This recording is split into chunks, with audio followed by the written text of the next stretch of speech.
What up, guys? Welcome to the Son of Wonder. The newest Star Wars series, The Acolyte, has been added to the list of the latest Disney Star Wars failures, and I am loving watching the train wreck. So let's conversationalize.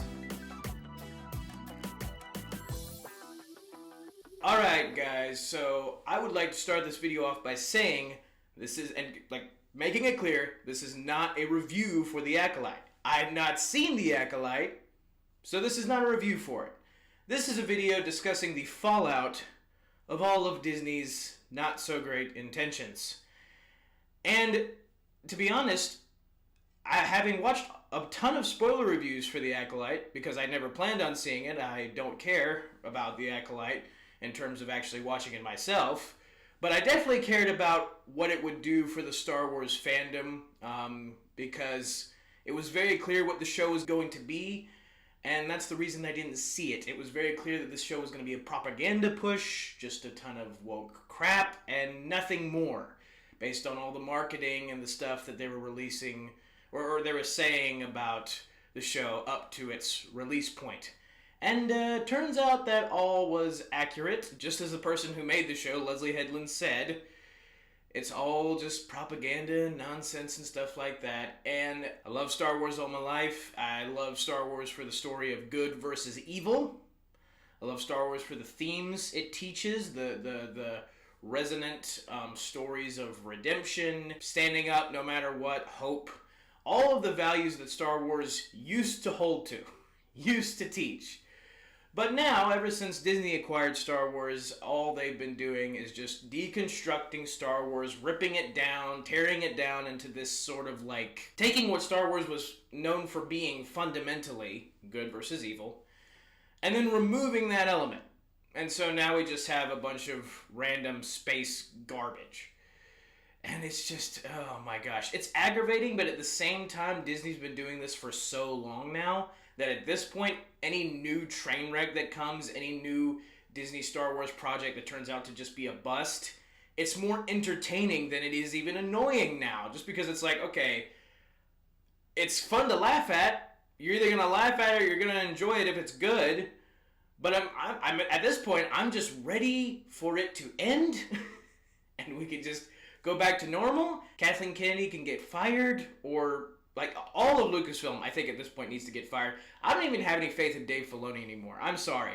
After Tales of the Empire, if you haven't seen that, don't. Spare yourselves. It's terrible. It is so bad, so boring, so awful. And Dave was in charge of that. So at this point, I'm just kind of done on all fronts. There's not a ton of stuff that I'm super excited for.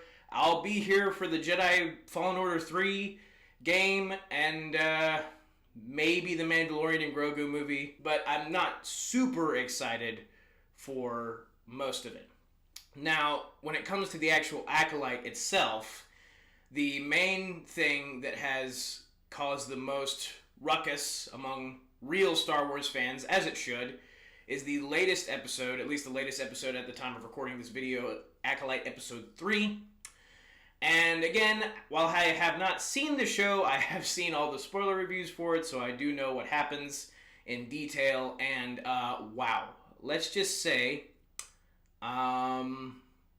if they did not already just destroy every fundamental thing that made Star Wars amazing, they just decided to destroy what was left, I guess, if there was anything left. Yeah, the episode just sounded terrible on all fronts. But the worse something is, the more effect it's going to have.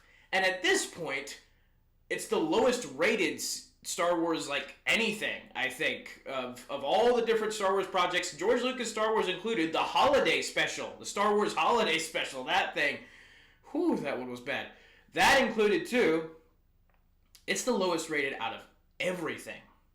And, there's all these people who are just, there's still people who are trying to defend the indefensible. There's still people who are, calling everybody a racist and a sexist and all these different things if you don't like the show. No. It's just the dumbest accusation ever, because Star Wars fans have loved female characters. They've loved black characters, and Lando Calrissian, Mace Windu. Fans love those characters. Fans love Princess Leia. Fans love Padme. And yet, we're still accused for being racist and sexist and the like because we don't like new crap. We don't like crap. We don't like garbage. They just throw that up as a defense shield. Like, oh, you're just all these things. And it's like, it just doesn't work anymore. At this point, the fandom is united. It's not divided anymore. The Last Jedi divided it. I mean, I don't even know if The Last Jedi divided it, because in all honesty, every person I've met in the real world that I've just kind of like, you know, you randomly start a conversation with, oh, hey, I like your shirt, or, you know, they notice you're a Star Wars fan, you get into a small conversation, you bring up the sequel trilogy, or the sequel trilogy gets brought up, it's never in a positive light. It's almost never in a positive light. Like, maybe like 2 people I've met who actually liked it, but like, it's almost never, ever in a positive light with, like, anybody.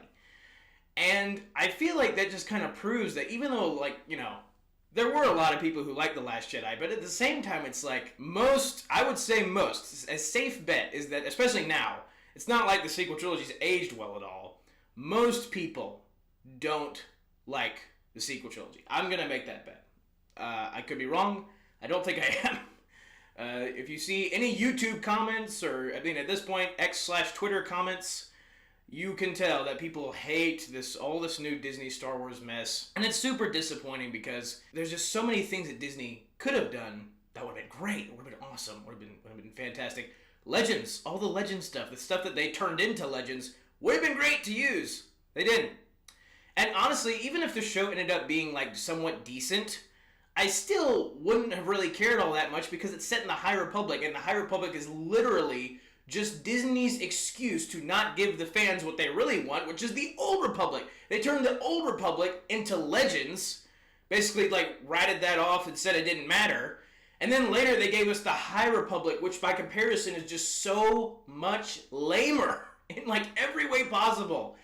And you know, like if they had left the Old Republic canon and just done like the High Republic later and added those extra parts of Star Wars storytelling to explain like between the Old Republic and the prequels, like what happened in that era, I wouldn't have been as upset. But the fact that they basically replaced the Old Republic with the High Republic, that's just, no, that's like just an obviously dumb decision. And again, this show clearly was made.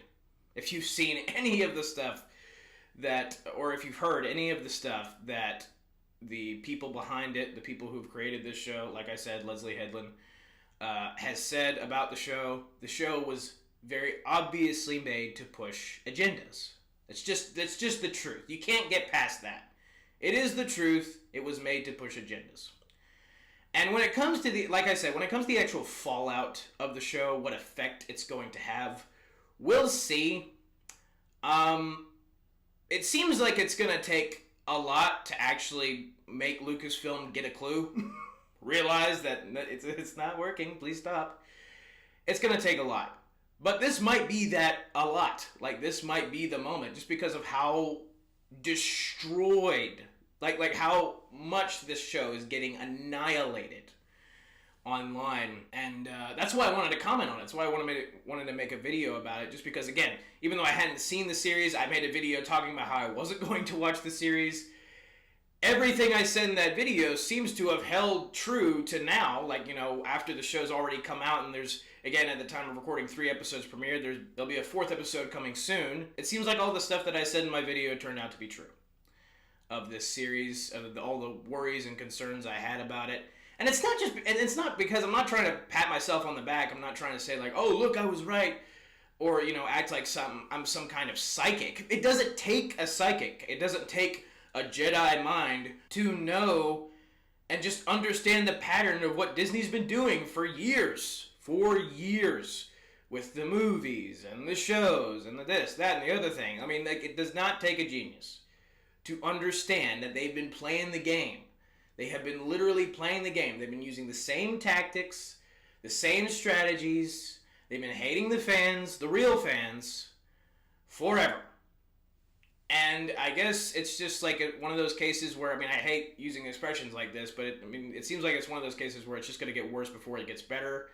I hope that the backlash is bad enough to where they have to change something.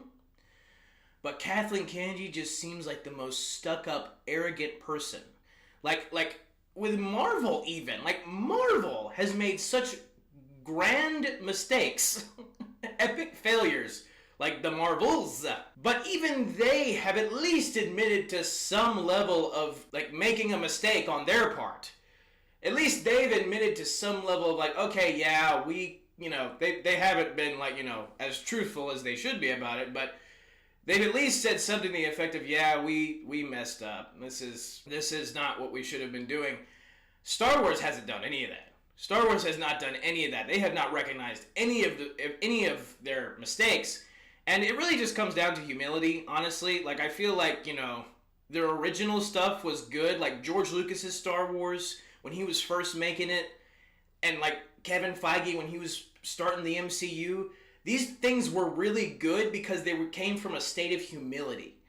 Like, they came from this mindset of, oh, I don't know if this is gonna work, but I really am passionate about this and I want to get it right. It came from that mindset.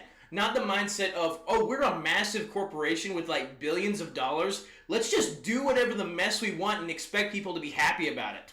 That's literally been very obviously Disney's mindset for a long time now. Like, we're just going to make whatever we want. We're going to ruin whatever character we choose to. And then, we're just going to expect everybody to just be like, yes, keep ruining our favorite characters. This is awesome. No, it isn't. And we were never going to be happy about it. And it should have been obvious to them. It should have been so entirely, like, blatant that fans were not going to be happy about their choices. And yet, here we are. And they've gotten to that level of hubris. It's hubris. That's exactly what it is. They've gotten to that level to where Lucasfilm especially seems to not care anymore. At least Marvel has, again, like I said, at least Marvel has made some kind of statements, to the effect of, yeah, we kind of messed up. Definitely, again, like I said, not as truthful as they should be. But meanwhile, Inside Out 2 has come out, and that's making bank at the box office. And like everybody else is saying this, I agree. I haven't heard that there's any woke stuff in that, no agendas, no propaganda, and that movie's making money. And so I don't know, as if Disney needed any more signs and clues and reasons for them to realize go woke, go broke. As if they needed any after No Way Home, because No Way Home wasn't woke and that made $1 billion. But apparently they needed like 50 more signs, and I hope they'll learn something now. I personally don't know if they're going to. They always seem to learn the wrong lessons from stuff, but I'm going to pray. I'm going to actually pray. I'm going to pray to the Lord that Disney will learn something. And you know what? As a Christian, I would encourage any believers out there to pray. Genuinely. And I'm being serious. I know it seems kind of weird, praying for the entertainment, it matters. It's effective. So I would call any believer out there, pray for this company. And you know what? Even if you've never prayed to God before, pray to God. Pray to the Lord. Pray for this company. Because they need it. And they've proven that they've needed it for a very long time. So, yeah. That's my take and opinion on the whole situation. And I feel like if they can just get some humility back, Marvel, Star Wars, all these different companies, if they could just get out of their own heads and stop acting like they're the high and mightiest people on the planet and they're the most virtuous and everybody should bow to what they think is right. If they just get out of their own heads, get out of that mindset, and get back to this place of actual true passion for the stuff that was created before them, and respect to the people who made it, George Lucas, Stan Lee, actual respect by holding true to the characters and the stories that were created by these geniuses, then they can get back on track. But if they keep doing this whole, well, we're obviously better than these people. And again, they don't overtly say stuff like this. They're never going to. But it's not about what they say. It's about what they do. And they've been doing garbage. And they've been doing all sorts of, terrible, again, like I said, being disrespectful to the original people by the stuff that they've been making. It was the humility that made them successful, and now it's arrogance that makes them not. So I'm just going to pray, like I said, that they get back to that. But thank you guys for watching. Have a very blessed day. May the Lord be with you. May the Force be with you. Goodbye. And that's a wrap.